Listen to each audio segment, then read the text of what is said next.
Hi everybody. So today I'm going to be talking about the wonders of the human brain. Today I want to inform you, how do we function every day? What part of our body makes us who we are?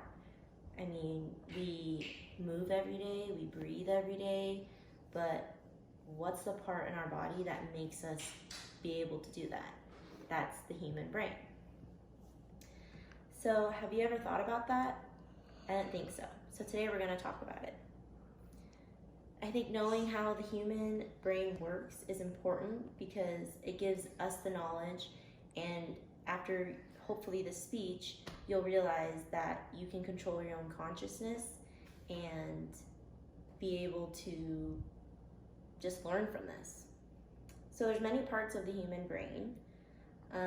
In this speech, I will actually begin with sharing the different parts and features of the brain and what they all do.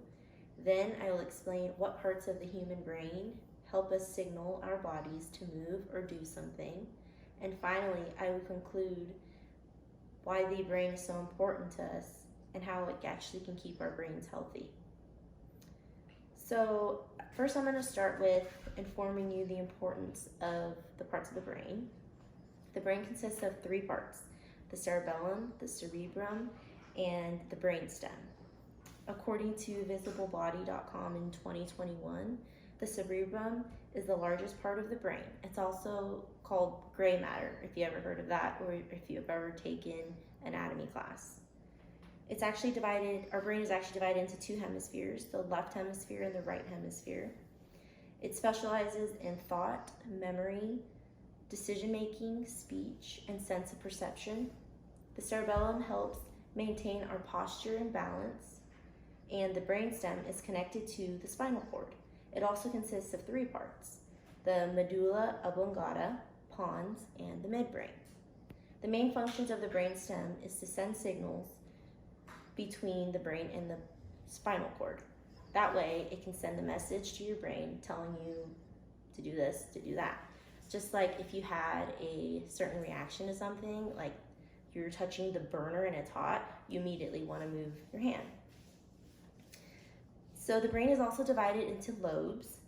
There's the frontal lobe, parietal lobe, temporal lobe, and occipital lobe. According to WebMD.com, in 2005 to 2021, they've been updating it throughout the years. The frontal lobes are in charge of problem solving, judgment, and motor functions. The parietal lobes function the handwriting, sensation, and body position. The temporal lobe involves memory and hearing. And lastly, the occipital lobes control our vision. The brain consists of so many functions, and without it, we literally would not be here today. But you can also live without a brain. I learned that. So now we're actually going to talk about what some of the parts of the brain and how each part does. Let's talk about how our brain receives a signal. With continued research and methods, many scientists have concluded how our brains really get a signal. According to theconversation.com, there are little neurons that are connected with other neurons across tiny junctions called synapses. The brain is like a supercomputer. It receives information from our senses and then sends messages to the rest of our body. But that's not all it does. The brain can do more than just control what we do. It can control how we think and experience emotions. To simplify this and how the process of our brain works, according to ncbi.nlm.nih.gov in 2005, the brain needs steady flow of oxygen, glucose, and other nutrients. It is very important to have good blood supply. There are also parts of the brain called the dendrites and the axons.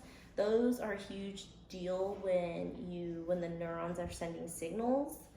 According to mayoclinic.org, between 1998 and 2021, again, they've been updating it the past years, dendrites receive incoming messages from other nerve cells, while axons carry outgoing signals from the cell body to the other nerve cells. Scientists have concluded these two parts of the signal process. It's important to understand every single detail. Now that we've discussed the process of how our brain sends signals to our body, let's talk about how to keep our brain healthy. According to Mayo Clinic HealthSystem.org, between 2018 and 2021, exercise is a huge benefit for your brain connections during aging.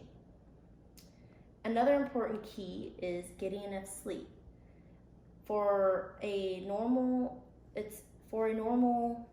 Not really normal, but it is really important to try to get 7 to 8 hours of sleep every night. It's also common in people to have sleep apnea, and that's not good. If you have that, I would definitely recommend contacting a doctor, because if you have sleep apnea, that is not healthy for your brain. Eating healthy foods is also a good, important key. It's good for your digestive system, of course. Eating whole foods is a great start to a good diet, and you want to stay away from processed foods, high-fat foods, sweets, etc., because eating unhealthy can increase the chances of other health conditions. Staying mentally active and working out is a good way to keep your brain healthy. I mean, we do this on a daily basis. There are a lot of things that you can accomplish by doing this key. If you're working on customer service, you're doing a new job, you're pretty much using your brain to focus on that one task. You can also do puzzles, word searches, playing cards, etc. Anything to get your mind flowing, that's what you want to do. After everything we just discussed, we can look at the big picture and see that our brain is important to us to keep us functioning every single day. I personally think that the brain is an amazing organ. It's the most important organ in our body, and without receiving a signal, we would not be functioning right now. The brain actually controls so much of who we are. There's no organ like the brain. So today we talked about the different parts of the brain, then we talked about how the brain functions and how messages get sent to the brain, then to the rest of the body. And then lastly, we concluded why the brain is important and what we can do to keep it healthy. With more and more scientists still doing research today, I think that there will be more facts about the brain that we don't even know yet. The brain is an important organ, and I believe that without it, I would not be speaking to you or being nervous. So that's my speech.